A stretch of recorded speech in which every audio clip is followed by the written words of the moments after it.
போன வாரம் நவாம்ச வர்க்க சக்கரம் அமைப்பது எப்படி, அதை பலாபலன்கள் பார்ப்பது எப்படி, அதனுடைய பாவக காரகத்துவங்கள் என்ன, திருமண வாழ்க்கையில் அது எந்த மாதிரி விஷயங்களை நமக்கு பலாபலங்களாக சொல்லித்தருது அப்படின்ற விஷயங்களை பார்த்தோம். நிறைய பேர் இதுக்கு தொடர்பு கொண்டு நல்லா இருக்குது இந்த பகுதி அப்படின்னு சொல்லியிருந்தாங்க. மேற்கொண்டு நவாம்ச சக்கரத்தின் 2வது பகுதி எதிர்பார்த்து காத்துருக்கோம் அப்படின்னாங்க. எல்லாருக்கும் நன்றி. முதல்ல நம்முடைய சேனல் ஃபாலோ பண்ணாதவங்க பெல் பட்டன் ஐக்கானை கிளிக் பண்ணி ஃபாலோ பண்ணிக்கோங்க. தொடர்ச்சியாக வரக்கூடிய வீடியோக்கள் உங்களுக்கு சேரும்.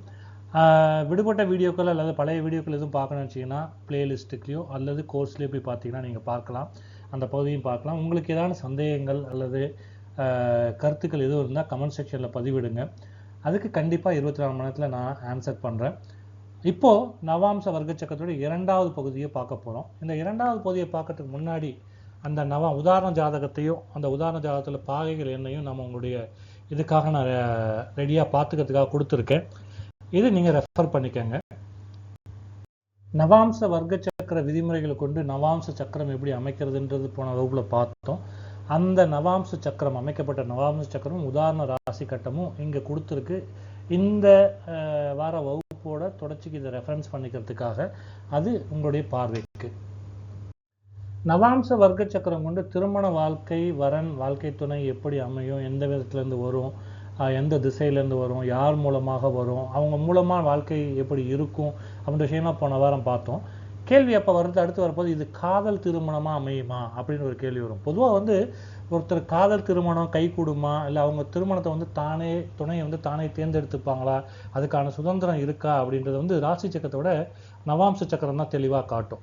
அப்போ இந்த நவாம்ச சக்கரத்தில் 5ஆம் பாவக அதிபதி மற்றும் 7ஆம் பாவக அதிபதி இவங்களோட தொடர்பு எப்படி இருக்குது, ரெண்டுக்கும் ஒன்றுக்கு ஒன்று அப்படின்னு பார்க்கலாம். ஏன்னா 5ஆம் பாவகன்றது காதல், உணர்வுகள், ஈர்ப்பு இதை குறிக்கும். 7ஆம் பாவகன்றது திருமண பந்தத்தை குறிக்கக்கூடியது. அப்போது இந்த நவாம்ச சக்கரத்தில் 5ஆம் அதிபதியும் 7ஆம் அதிபதியும் ஏதோ ஒரு வகையில் தொடர்பு கொண்டிருந்தாங்க அப்படின்னா ஏதோ அது எப்படியா இருக்கலாம், 5ஆம் அதிபதி 7ஆம் அதிபதி சேர்ந்திருக்கலாம் எந்த ஒரு பாவத்தில்னாலும், அல்லது 5ஆம் பாவகத்தில் 7ஆம் அதிபதி அமர்றது, இல்லை 7ஆம் பாவகத்தில் 5ஆம் அதிபதி அமர்வது பரிவர்த்தனை, இல்லை 2 கிரகம் ஒன்றை ஒன்று சமமாக பார்த்துக்கிறது, இது எல்லாமே தொடர்பு.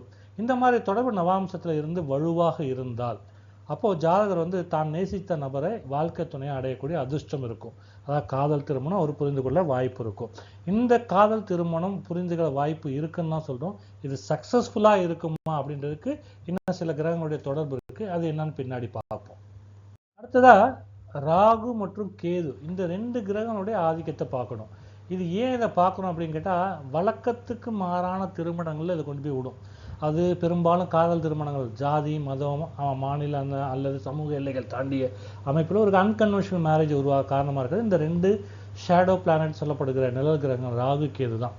அப்போது நவாம்ச சக்கரத்தில் 7ஆம் வீடோ அல்லது 7ஆம் அதிபதியோ இந்த ராகு கேது தொடர்பு பெற்றிருந்தா அது என்னவா இருக்கலாம், நவாம்சத்தில் 7ஆம் வீட்டில் ராகு அமர்றது இல்லை கேது அமர்றது, இந்த 7ஆம் அதிபதியை ராகு அல்லது கேதுவோ பார்க்கறது அப்படின்றது ஜாதகர் தனது பெற்றோரால் நிச்சயப்படுற திருமணத்தை வரனை காட்டி இவர் புதுசாக தன்னுடைய விருப்பத்தின் பேரில் திருமணம் செஞ்சுக்கிறதுக்கு உதவும். இது காதல் திருமணமாக இருக்க வாய்ப்பை தூண்டும். அடுத்தது சுக்கிரன் மற்றும் செவ்வாய் கிரகத்தினுடைய சேர்க்கை. ஏன்னா ஆண்களுக்கு களத்திரக்காரங்க என்ன சொல்கிறோம், சுக்கிரன் சொல்கிறோம். பெண்களுக்கு வீரியக்காரகன் என்ன, செவ்வாய். இந்த 2 கிரகத்துடைய ஈர்ப்பு இதை ஆகர்ஷண யோகம்னு சொல்கிறோம். அப்போது நவாம்சத்தில் சுக்கிரன் செவ்வாய் ஏதோ ஒரு பாவத்தில் இணைஞ்சிருக்கிறது அல்லது ஒருத்தருக்கு ஒருத்தர் பார்த்துக்கிறது கண்டிப்பாக அது ஆகர்ஷணத்தை கொடுக்கும். அது என்ன ஆகும், நவாம்சத்தில் 1ஆம் லக்ன பாவத்திலையோ 5ஆம் பாவத்திலையோ 7ஆம் பாவத்திலையோ 9ஆம் பாவத்திலையோ 11ஆம் பாவத்திலையோ இதில் அமைஞ்சிருந்தால் கண்டிப்பாக ஜாதகருக்கு இளமை பருவத்தில் தீவிரமான காதல் உணர்வுகள் ஏற்படும். அது திருமண பந்தமாக மாறுறதுக்கு சில விதிகள் இருக்குது. அந்த விதிகள் உட்பட்டு இருந்தால் கண்டிப்பாக திருமண பந்தமாகவும் அது மாறுபடும். ஒரு துணையை தானே தேர்ந்தெடுக்கிற விஷயத்துலையாகட்டும் இல்லை காதல் விஷயத்துலையாகட்டும் ஒரு ஜாதகரோட மன உறுதி ரொம்ப முக்கியமானது. அந்த மன உறுதி பிரகாரம் தான் அவங்க நின்று சாதிக்கக்கூடிய திறன் வரும். அதனால் இந்த நவாம்ச லக்னாதிபதி அவர் 7ஆம் அதிபதியோட நட்பு பெற்றிருந்தார்னா, தொடர்போடு பெற்று அது இருந்ததுன்னா கண்டிப்பாக அந்த ஜாதகர் மன உறுதியோடு இருப்பார் அந்த காதலில் ஜெயிக்கிறதுக்கு. அப்போது இது திரிகோணத்தில் அமர்ந்திருந்தால் பொருந்தணும். எப்படி திரிகோணம் அப்படின்னா, நவாம்ச லக்னாதிபதியும் 7ஆம் அதிபதியும் லக்னத்திலேயோ அமர்ந்திருந்தோ அல்ல 7ஆம் இடத்துலையோ அதே இடத்துல அமர்ந்திருந்தோ அல்லது அதுக்கு 5, 9ஆம் பாவங்கள்லயும் அமர்ந்திருந்தா கண்டிப்பா இருக்கும். இவங்க 2 பேரும் சுபத்துவமா இருந்தா காதல் திருமணத்துக்கு பிறகும் தம்பதிக்குள்ள வந்து ஈகோ பிரச்சனை எதுவும் இல்லாம ஒருத்தருக்கு வந்து புரிஞ்சு ரொம்ப காலம் இணைஞ்சு வாழ்வாங்க அப்படின்றது இது உறுதிப்படுத்தும். அப்புறம் காதல் திருமணத்துக்கு பெற்றோர் சம்மதம் கிடைக்குமா? இதுதான் நான் சொன்ன சில விதிகளுக்கு உட்பட்டு அப்படின்னு சொன்னேன். அப்ப பெற்றோர் சம்மதம் இல்லை எதிர்பார்ந்தது என்ன பண்ணுவோம்? சம்மதம் இருந்தா பிரச்சனை கிடையாது. அப்ப இது குறிகாட்டுறதுன்னு கேட்டா நவாம்சத்துல 9ஆம் வீடு. இதுதான் வந்து குடும்ப பாரம்பரியம், தந்தை அவங்களோட சம்மதத்தை கொடுக்கக்கூடிய எல்லாம் கொடுக்கக்கூடும். அப்போ நவாம்சத்துல 5 மற்றும் 7ஆம் அதிபதிகள் சேர்க்கை பெற்று 9ஆம் அதிபதியோ அல்லது குரு பகவானோ இந்த சேர்க்கையை பார்க்கிறார் அப்படின்னா பெற்றோர் எதிர்ப்பு ஆரம்பத்தை தெரிவிக்கிற மாதிரி இருந்தாலும் அவங்களுடைய சம்மதத்தின் பேரில் இந்த திருமணம் நடக்கும். அப்போ காதல் திருமண பந்தத்தை நோக்கி பெற்றோர் சம்மதத்தோடு நடக்கும். அதுவே வந்து இந்த அமைப்பு சூரியன் அல்லது சந்திரன் அல்லது பாவ கிரகங்களோட தொடர்பு பெற்றிருந்து 7ஆம் வீடோ அல்லது இந்த சேர்க்கையோ பார்க்கப்பட்டா பெற்றோர் எதிர்ப்பை மீறி திருமணம் செய்ய வேண்டிய கட்டாயம் கண்டிப்பாக வரும். அப்போ அந்த திருமணம் நீடிச்சு நிலைக்குமா அப்படின்னு கேட்டால் அந்த சண்டை சச்சரவு ஈகோ சண்டைகளை அது கொடுத்துக்கிட்டு தான் இருக்கும். அது D9 நவாம்ச லக்னாதிபதியினுடைய மன உறுதியை பொறுத்தே அந்த திருமண பந்தம் நீடிச்சிருக்கா இல்லையான்றது நாம சொல்ல முடியும். காதல் திருமணத்துக்கு அப்புறம் ஜாதகருக்கு ஒன்றுக்கும் மேற்பட்ட திருமணங்கள் அமையக்கூடிய அமைப்பை அந்த ஜாதகம் வச்சிருக்கா அப்படின்னு பார்க்கணும்னா நவாம்ச பாவகத்துல கண்டிப்பா உபயராசிகள் அல்லது இரட்டைப்படை ராசிகள் இரட்டை சுபாவ ராசிகள் சொல்லப்படுகிற மிதுனம், கன்னி, தனுசு, மீனம் இந்த 4 ராசிகளை கவனிக்கணும். ஏன் கவனிக்கணும்? இந்த நவாம்ச சக்கரத்தினா நவாம்ச லக்னமோ அல்லது 7ஆம் வீடோ அந்த களத்திர ஸ்தானம் சொல்லப்படுகிற 7ஆம் வீடோ அல்லது 7ஆம் வீட்டு அதிபதியோ அவங்க வந்து ஒன்றுக்கு மேற்பட்ட கிரகங்களோட சேர்ந்து இந்த இடத்துல அமர்ந்திருந்தா கண்டிப்பா ஒன்றுக்கு மேற்பட்ட திருமணங்கள், அதாவது 2 திருமணங்களோ 2 துணைகளோ அமைவதற்கான சூழலை உருவாக்கும். இது வந்து 7ஆம் அதிபதி இந்த பாவ ராசியில் அமர்ந்திருக்கிறது வந்து இந்த அமைப்பை மேலும் வலுப்படுத்தும். அது மட்டும் இல்லாம நவாம்சத்தை 7ஆம் அதிபதியும் 11ஆம் அதிபதியும் சேர்க்கையோ தொடர்போ பரிவர்த்தனையோ அல்லது ஒருத்தருக்கு ஒருத்தர் பார்த்துக்கிட்டு இருந்தாலோ அதுவுமே என்ன பண்ணும் அப்படின்னு கேட்டிங்கன்னா இந்த 2 திருமண அமைப்பை கொடுக்கக்கூடிய சூழலை உருவாக்கும். ஏன்னு கேட்டிங்கன்னா 7ஆம் வீடு அப்படின்றது முதல் திருமணத்தையும் 11ஆம் வீடு அப்படின்றது 2வது திருமணத்தையும் ஜாதகருடைய ஆசைகளை நிறைவேறதையும் குறிக்கும். அப்போ இந்த 2வது திருமணம் இங்கே சட்டபூர்வமாக மாறணும் அப்படின்ற கூட நம்ம சொல்லலாம். அடுத்தது வந்து இங்கே முக்கியமாக கவனிக்க வேண்டியிருக்குன்னா இந்த 2 கிரகம் அதாவது 7ஆம் அதிபதியும் 11ஆம் அதிபதியும் லக்னத்துக்கு 6, 8, 12 மறையாம பலமா இருந்துச்சுன்னா கண்டிப்பா இதனுடைய வாய்ப்புகள் அதிகமாக இருக்குன்னு அர்த்தமாகும். அடுத்ததா நவாம்ச வர்க்க சக்கரத்துல 2ஆம் பாவக வீடு மற்றும் 8ஆம் பாவக வீடு இது பலவீனமா இருக்கா அப்படின்னு பார்க்கணும். பலமா இருந்தா பிரச்சனை இல்லை, பலவீனமா இருந்தா திருமண பந்தத்துல பிரிவினைகளையோ அல்லது மறு திருமண வாய்ப்பையோ கொடுக்கக்கூடியது இருக்கும். 8ஆம் பாவகம் அப்படின்றது மாங்கல்ய ஸ்தானம் மட்டும் இல்லை, 7க்கு 2ஆம் வீடு அதாவது துணையினுடைய குடும்பம் மற்றும் பந்தம். அப்போ அந்த நவாம்சத்துல 8ஆம் வீடு கடுமையா பாதிக்கப்பட்டிருந்து பலவீனமா இருக்கு. எப்படி? பாவகிரகங்கள் சனி, ராகு, செவ்வாய், கேது இவங்க மூலமா பாதிக்கப்பட்டிருந்தா முதல் திருமண பந்தம் முறியறதுக்கு வாய்ப்பு உண்டு. அடுத்தது வந்து 2ஆம் பாவகம். இது பொதுவாக ஜாதகம் 2வது குடும்பத்தையும் குறிக்கக்கூடிய ஒரு பாவகம். 8ஆம் பாவகம் பாதிக்கப்பட்டிருக்கு. நவாம்சத்துல 2ஆம் வீடு வந்து சுபத்துவமா இருக்கு. ஏன்னா 8ஆம் வீடு பலவீனமா இருக்கு, பாதிக்கப்பட்டிருக்கு. அப்ப நவாம்சோட 2ஆம் வீடு சுபத்துவமா இருக்கு. குருவோ அல்லது சுக்கிரனோ அங்க பார்வையோ அல்லது சேர்க்கையோ இருக்கு அப்படின்னா முதல் திருமண முறிவு புறம் ஜாதகருக்கு 2வது திருமணம் அதாவது மறுமணம் நல்லபடியா இருக்கக்கூடிய சூழல் இருக்கும். அடுத்தது வந்து நவாம்சத்துல 7ஆம் வீடு. 7ஆம் வீட்டுல வந்து பல கிரகங்கள் இருக்கிறது, 2க்கு மேற்பட்ட கிரகங்களுடைய ஆதிக்கம் இருக்கிறது. அப்படி இருந்தா கண்டிப்பா வந்து நம்ம திருமண பந்தம் வந்து ஒன்றுக்கு மேற்பட்டதா இருக்கக்கூடிய வாய்ப்பு இருக்கு. அப்போ இதுல வந்து குறிப்பா வந்து ராகுனுடைய ஆதிக்கம். அப்போ ராகு வந்து சமூக எல்லைகள், சோசியல் கட்டுப்பாடுகள் எல்லாம் மீறி அன்கன்வென்ஷனல் மெத்தட்ல தேடுறது. அப்போ 7ஆம் வீட்டில் வந்து D9ல ராகு அமர்ந்திருந்து அவருக்கு வந்து 2 இரட்டை சுபாவ அதிகாரிகளுடைய பார்வையோ அல்லது 2க்கு மேற்பட்ட கிரகங்களுடைய சேர்க்கையோ அமைஞ்சிருந்தா கண்டிப்பா ஒன்றுக்கு மேற்பட்ட திருமண அமைப்பை தரும். அதே நேரத்தில் சுக்கிரன் செவ்வாய் சேர்க்கை, இது களத்திரக்காரன சுக்கிரன் வீரியக்காரன செவ்வாயும் நவாம்சத்தில் சேர்ந்து அவங்க 7ஆம் பாவத்தோட 8ஆம் பாவத்தோட தொடர்பு கொள்றாங்க அப்படின்னா உணர்ச்சி வசப்பட்டு ஒன்றுக்கு மேற்பட்ட திருமண முடிவில் எடுக்கக்கூடிய முடிவை வந்து அது கொடுக்கக்கூடிய வாய்ப்பை உருவாக்கும். ஏன் இந்த உணர்ச்சி வசப்பட்டு அப்படின்ற ஒரு கேள்வியை நம்ம சொல்றோம் அப்படின்னு கேட்டிங்கன்னா அந்த நேரத்துக்கு இந்த களத்திரக்காரன் வீரியக்காரனுடைய ஆளுமைக்கு உட்பட்டு ஜாதகர் அந்த முடிவு எடுப்பார். அது தர்ம நெறிக்கு உட்பட்ட முடிவா இருக்குமா அப்படின்னு கேட்டா இல்லைன்னு நம்ம சொல்லக்கூடிய வாய்ப்பு அங்க உண்டு. கடைசியா இந்த 9ஆம் பாவத்துடைய தொடர்பு. நார்மலா வந்து 9ஆம் பாவம் தர்ம நெறி அப்படின்னு சொல்லி 2வது திருமணம் சட்டப்பூர்வ மறுமணமாக இருக்கக்கூடிய வாய்ப்பு அதிகமாக இருக்கும். இது வந்து ஒரு தொடர்பாகவோ இல்லது துணையாகவோ இல்லாமல் சட்டப்பூர்வமாக அங்கீகரிக்கப்பட்ட ஒரு உறவாக இருக்கக்கூடிய வாய்ப்பை தரும். இதில் வந்து ஏன் அப்படின்னு சொன்னால் இது 7க்கு 3வது வீடு 9ஆம் வீடு, அதாவது முதல் துணைக்கு இளையவர், அதாவது அடுத்த துணை. இளையவர்னா தங்கைன்னு அர்த்தம் இல்லை, அடுத்த துணை அப்படின்னு நம்ம எடுத்துக்கிறோம். அதாவது நவாம்சத்தில் 7ஆம் வீட்டதிபதி 9ஆம் வீட்டில் அமர்ந்திருந்தாலோ அல்லது 9ஆம் வீட்டதிபதி 7ஆம் வீட்டில் அமர்ந்திருந்தாலோ அல்லது 2 கிரகங்கள் ஒன்று கொண்டு தொடர்பு பெற்றிருந்தாலோ ஜாதகருக்கு சட்டப்பூர்வமாக தார்மீக ரீதியாக மறுமண யோகத்தை இது கொடுக்கும். இதுதான் வந்து ஒன்றுக்கு மேற்பட்ட திருமணம் சம்மந்தப்பட்ட விதிகள். நவாம்ச சக்கரத்தில் எப்படி ஆராய்ந்து இதை உறுதி செய்யறது அப்படின்றதுக்கான வரையறைகளும் கூட. அடுத்ததா எது எப்படி இருந்தால் என்ன சார், அது காதல் திருமணமோ இல்லை நாங்கள் பார்த்து வைக்கிற கல்யாணமோ எது எப்படி இருந்தாலும் இந்த திருமண பந்தம் வந்து அமையுது அப்படின்னு சொல்லிட்டீங்க, அது ஒன்றுக்கு மேற்பட்டது. இது எந்த காலகட்டங்களில் திருமணம் நடக்கும் அப்படின்றது எப்படி கண்டறியறது அப்படின்னு ஒரு கேள்வி வரும். பொதுவாக வந்து நவாம்ச சக்கரத்தில் இந்த ஒரு 4 நிலைகளை வந்து முழுசாக நம்ம பார்த்துக்கணும். அது என்ன அப்படின்னு கேட்டிங்கன்னா, முதல்ல D9 லக்னாதிபதி, அப்புறம் 7ஆம் அதிபதி, அவங்க எங்கே இருக்காங்க, அவங்களோட நிலை எப்படி அப்படின்னு பார்த்துக்கணும். அடுத்து வந்து D9 7ஆம் வீட்டில் எந்த கிரகம் அமர்ந்திருக்கு அதனுடைய நிலை என்ன அப்படின்னு நம்ம தெரிஞ்சுக்கணும். அடுத்தது D9 வந்து 7ஆம் அதிபதியோட ஏதாவது கிரகங்கள் சேர்ந்துருக்கா அல்லது அந்த 7ஆம் அதிபதி ஏதாவது கிரகங்கள் பார்க்குதா அப்படின்றது.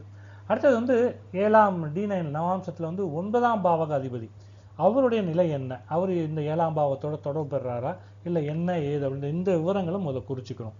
அதோட குறிச்சிக்கிட்டு தற்போதைய தசாபுத்திநாதனோட நவாம்சத்தை ஒப்பிடணும். என்ன மாதிரி ஒப்பிடணும், நடந்துட்டு இருக்க தசாபுத்தி வந்து தசாநாதனோ அல்லது புத்திநாதனோ நவாம்ச சக்கரத்தோட 7ஆம் வீட்டோட அல்லது 7ஆம் அதிபதியோட ஏதேனும் ஒரு வகையில் தொடர்பு, அது பார்வையாக இருக்கலாம், சேர்க்கையாக இருக்கலாம், சாரமாக இருக்கலாம், அப்படி தொடர்பு கொள்கிறாங்களா. அப்படி தொடர்பு கொண்டால் அந்த டைம்ல எல்லாம் திருமண பேச்சுவார்த்தைகள் கண்டிப்பாக நடக்கும்.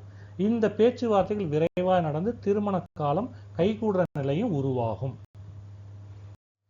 அடுத்ததா இந்த D9 நவாம்ச சக்கரத்தில் 7ஆம் அதிபதி, இந்த 7ஆம் அதிபதி ராசி சக்கரத்தில் எந்த நட்சத்திர சாரத்தில் அமர்ந்திருக்கிறார், அந்த நட்சத்திர அதிபதியுடைய தசா அல்லது புத்தி அந்தரம் எது நடக்கிற காலத்தில் வந்து அந்த ஜாதகருக்கு திருமண பேச்சுகள் திருமணம் நடக்கக்கூடிய வாய்ப்புகள் அதிகமாக உண்டு. இது துல்லியமான காலம் கூட சொல்கிறாங்க. அது எந்த அளவுக்கு துல்லியம் அப்படின்றது நம்ம செயல்படுத்தும் போது தான் தெரியும். அடுத்தது பார்த்தீங்கன்னா இந்த அமைப்போட கோச்சார கிரகங்களோட பங்களிப்பு. கோச்சார கிரகம் எதெல்லாம் பங்களிப்பு கொடுக்கும், கோச்சார குரு, கோச்சார சனி. கோச்சார குரு அப்படின்றது நவாம்ச சக்கரத்தில் 7ஆம் வீட்டையோ அல்லது 7ஆம் வீட்டு அதிபதியோ அல்லது நவாம்ச லக்னத்தையோ பார்த்தா அல்லது அதை கடந்து போகிற காலமாக இருந்தால் அந்த டைம் திருமண பிராப்தம் கூடி வரும்.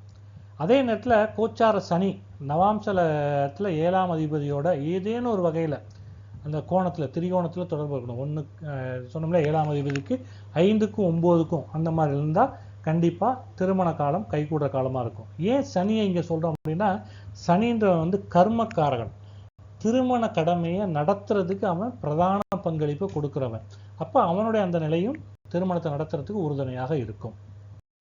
இப்போ சொன்ன இந்த நிலைப்பாடுகளோட சுக்கிரன் குருவோட கோச்சார நிலை உறுதி செய்யணும். இப்படிதான் கோச்சார குரு வந்து கடக்கிற இது சொன்னோம். என்ன உறுதி செய்யணும், ஆண்கள் ஜாதகத்தில் வந்து கோச்சார சுக்கிரன் நவாம்ச 7ஆம் அதிபதி இருக்கார் இல்லையா, அவர் இருக்கிற வீட்டுக்கு வரும்போதோ அல்ல அதுக்கு திரியோண பார்வை 5, 9ஆம் இடத்துக்கு சுக்கிரன் வரார் அப்படின்னாலும் திருமணம் நடக்கும்.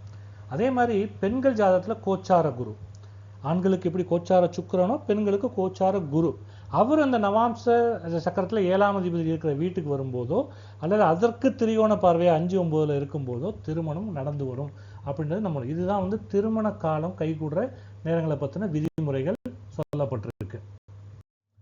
அடுத்ததா இன்னொரு முக்கியமான ஒரு கேள்வி வரும், சார் நாங்கள் தொடர்ந்து வரன் பார்த்துட்டு இருக்கோம், திருமணமே நடக்க மாட்டேங்குது, இவர் வயது கூடிக்கிட்டே போகுது, இவருக்கு திருமண யோகம் இருக்கா அப்படின்னு ஒரு கேள்வி வரும், அல்லது சன்னியாச வாழ்க்கையா அப்படின்னு. இன்றைய கால அமைப்புகளில் ஜாதக விதிகளை உட்பட்டு தான் நான் சொல்கிறேன். ஆனால் இன்றைய கால விதிகள் ஜாதக விதிகளுக்கு அப்பாற்பட்டும் ஒரு திருமணம் நடக்காமல் போகுது. அதற்கு காரணம் வந்து வரன் அல்லது வதுவுடைய பொருளாதார எக்ஸ்பெக்டேஷன், அவருடைய தனிப்பட்ட எதிர்பார்ப்புகள், அவங்களுடைய குடும்ப அமைப்பிலிருந்து அவர் விலகி போகக்கூடிய காரணங்கள், இது எல்லாமே ஒரு காரணமாக இருக்குது. அந்த காரணங்களுக்கும் ஜோதிட விதிகளுக்கும் சம்மந்தம் இல்லை. அப்படின்னு நான் இங்கே தெளிவுபடுத்திக்கிறேன். ஜோதிட விதிகள் என்ன சொல்லுது அப்படின்றது மட்டும்தான் வச்சு நான் சந்நியாச யோகங்கள், சந்நியாச வாழ்க்கைக்கான அமைப்பை பற்றி இங்கே விதி கொடுத்துருக்கேன். அது வந்து நவாம்ச வர்க்க சக்கரத்தில் 7ஆம் வீடு, அந்த வீட்டு அதிபதி இவங்க ரெண்டுமே பலகீனமாக இருந்தா, அந்த களத்திர ஸ்தானமும் பலம் இழந்திருக்கு, அதிபதியும் பலம் இல்லை, 7ஆம் பாவகமும் பலம் இல்லை. அப்படியா இருந்தால் கண்டிப்பாக வந்து திருமண வாழ்க்கை கொஞ்சம் அமையிறது கஷ்டமாக இருக்கும், அமையாமலும் போகலாம். அதாவது நவாம்ச சக்கரத்தில் 7ஆம் அதிபதி 6, 8, 12 வீட்டில் மறைஞ்சிடக்கூடாது அல்லது நீசம் பெற்றிருக்கக்கூடாது.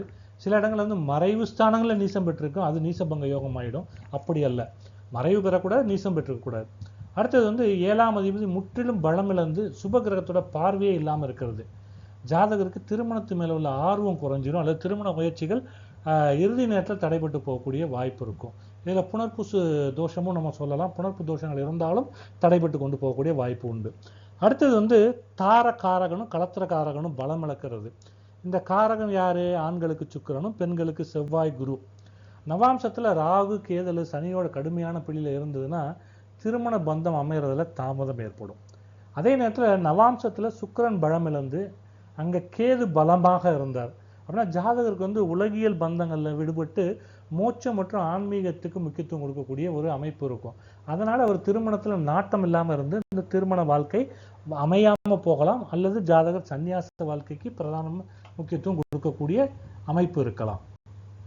அடுத்ததாக சனி கேது இந்த 2 கிரகங்கள், அதாவது சனி வந்து ஒழுக்கம் தனிமை இதுக்கெல்லாம் முக்கியமான காரணங்கள், கேது வந்து ஞானம் மோட்சக்காரகன் அப்படி சொல்கிறேன். இந்த 2 கிரகங்களோட நவாம்சத்துடைய சம்பந்த தொடர்பு எப்படி? தொடர்பு, பரிவர்த்தனை அல்லது பார்வை, சேர்க்கை, இது எல்லாமே D9 லக்னத்திலேயோ அல்லது 7ஆம் வீட்டிலேயோ சனி செவ்வாய் இது கேதுவுடைய சேர்க்கை பார்வை இருக்கிறது, தொடர்பு பெறுறது. இந்த அமைப்பு வந்து ஜாதகரை வந்து தனிமையை விரும்ப செய்யும்.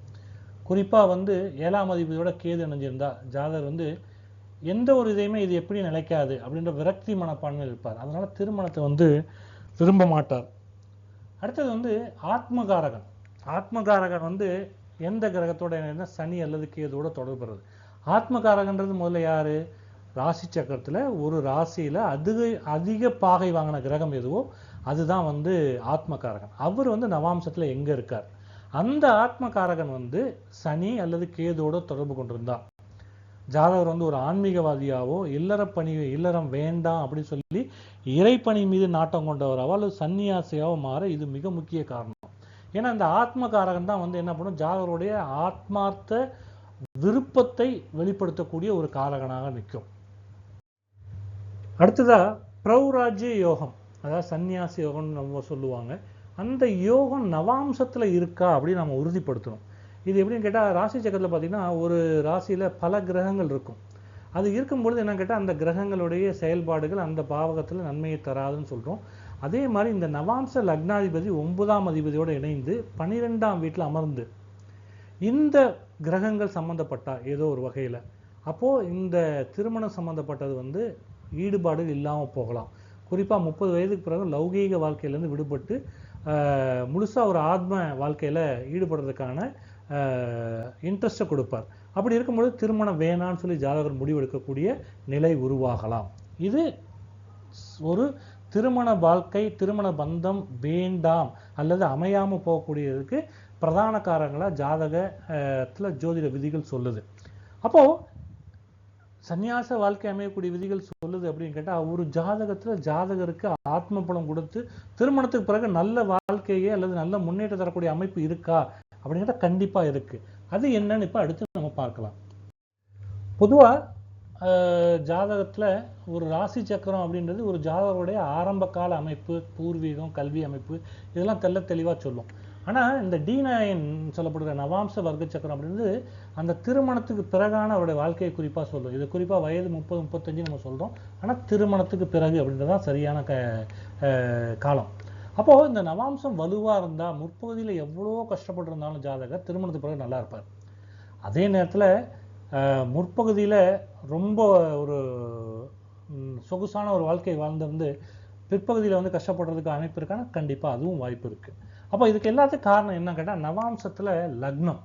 அந்த லக்னம் தான் வந்து அவருக்கான திருமணத்துக்கு பிறகுடைய வாழ்க்கையை ஆளுமையும் அது கிடைக்கக்கூடிய அதிர்ஷ்டத்தையும் சொல்லக்கூடிய நிலையில இருக்கு. அப்போ இந்த D9 லக்னாதிபதி நவாம்ச சக்கரத்துல கேந்திரத்திலேயோ அல்லது திரிகோணத்திலேயோ அமர்ந்திருந்தாருன்னா கண்டிப்பா 30 வயதுக்கு பிறகு ஜாதகர் தன்னோட சுய புத்தியில முடிவெடுத்து தன் வாழ்க்கையை தானே நல்ல விதமா செதுக்கி வாழத் தொடங்குவார். சமூகத்துல ஒரு நல்ல அந்தஸ்தும் கௌரவம் இருக்கும். அதுக்கு உறுதுணையா அவருடைய வாழ்க்கை துணை அமையும். ஒருவேளை 6, 8, 12ல மறைஞ்சிட்டா இந்த திருமணத்துக்கு அப்புறம் உள்ள வாழ்க்கை வந்து மிக மிக கடினமான ஒரு உழைப்புக்கு பிறகு எல்லாத்தையும் கிடைக்கக்கூடிய அனுபவிக்கக்கூடிய பாக்கியமும் யோகமும் கிடைக்கும். குறிப்பா சமூக அந்தஸ்தும் அங்கீகாரமும் கிடைக்கக்கூடிய நிலை உருவாகும்.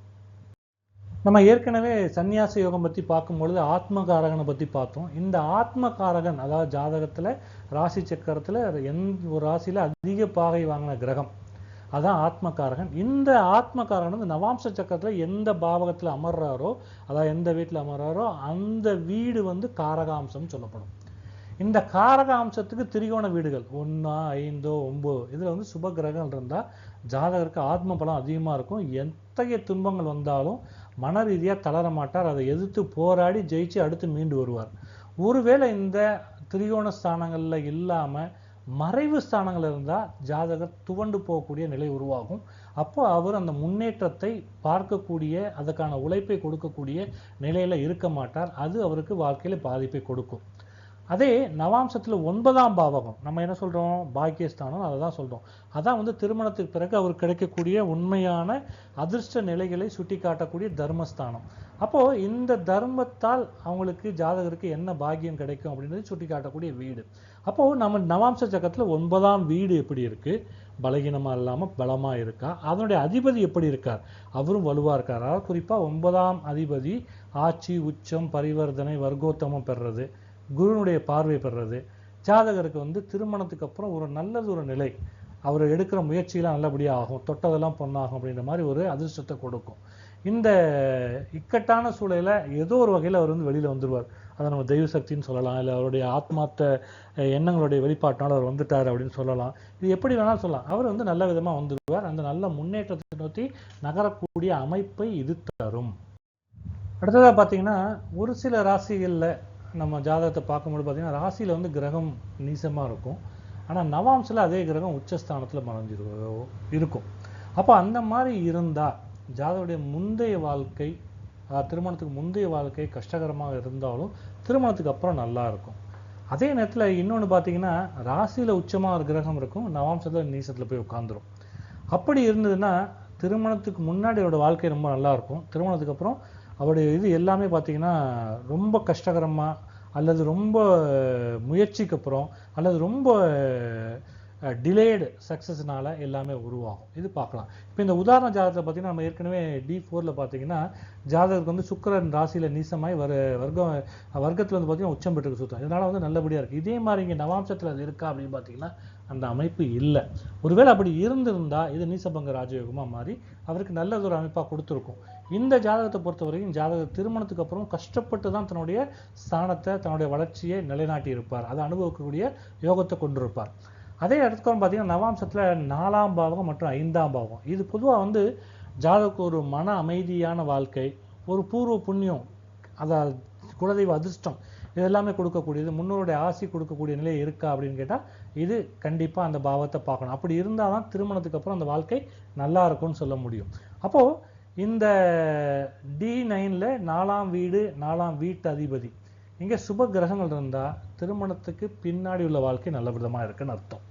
அதே மாதிரி 5ஆம் பாவகத்துலேயும் வந்து பார்த்தீங்கன்னா சுப கிரகங்களுடைய இது இருந்ததுன்னா முன்னோருடைய ஆசையும் அந்த பூர்வ புண்ணியமும் ஜாதகம் இருக்கு. அந்த ஆசி வந்து அவர் முன்னேற்றத்துக்கு நோக்கி வழி நடத்தும் அப்படின்னு தெள்ள தெளிவாக நாம சொல்ல முடியும். இத்தோட இந்த வார வகுப்பு நாம நிறைவு பெறுது. இது நவாம்ச வர்க்க சக்கரத்தினுடைய 2ஆம் பகுதி. நான் ஏற்கனவே சொன்னேன் ராசி சக்கரத்துக்கு அடுத்தபடியாக நவாம்ச சக்கரம் தான் மிக முக்கியமான ஒரு பகுதி. அதனால இந்த பகுதி 3ஆம் பகுதியை நோக்கி நகருது. அடுத்த வாரமும் நம்ம நவாம்சத்தை தான் பார்க்க போறோம். அதுல வந்து என்ன பார்க்க போறோம் அப்படின்னு கேட்டீங்கன்னா ஒரு தொழில் ஸ்திரத்தையும் தொழில வளர்ச்சியும் இந்த நவாம்சம் குறிப்பிட்டு காமிக்குமான்னு கேட்டால் ஆமாம். ஒரு ஜாதகருக்குள்ள தனிப்பட்ட கலை ஆர்வம், எந்த கலைகளில் இவர் வெளிப்படுவார், ஷைன் ஆவார் அப்படின்றது சொல்ல முடியுமானா அதையும் நவாம்சம் சொல்லும். அடுத்து பார்த்தீங்கன்னா வெளிநாட்டில் அவர் செட்டில் ஆவார், எப்போ செட்டில் ஆவார், எப்படி ஆக மாட்டார், அந்த யோகா அமைப்பு எப்போ வேலை செய்யும் வேலை செய்யாது, அந்த இது திருமணத்துக்கு அப்புறம் எப்போ நடக்கும் அப்படின்ற கேள்விகளுக்கு அதையும் சொல்ல முடியுமானா நவாம்சம் சொல்ல முடியும். இதை பற்றின விவரங்கள் வந்து அடுத்த வாரம் பார்க்குறோம். அதை பார்க்கறதுக்கு முன்னாடி இந்த வார வகுப்பில் ஏதேனும் சந்தேகங்கள் இருந்தால், கருத்துக்கள் இருந்தால் தங்களுடைய கருத்துக்களையும் சந்தேகங்களையும் கமெண்ட்ஸில் பதிவு பண்ணுங்கள். கண்டிப்பாக நான் வந்து அதுக்கான விடையை நான் 24 மணி நேரத்துக்குள்ளே அளிக்கிறேன். மீண்டும் வர்ற வாரம் இதே நவாம்ச வர்க்க சக்கரத்தில் 3ஆம் பகுதியில் சந்திப்போம். நன்றி, வணக்கம்.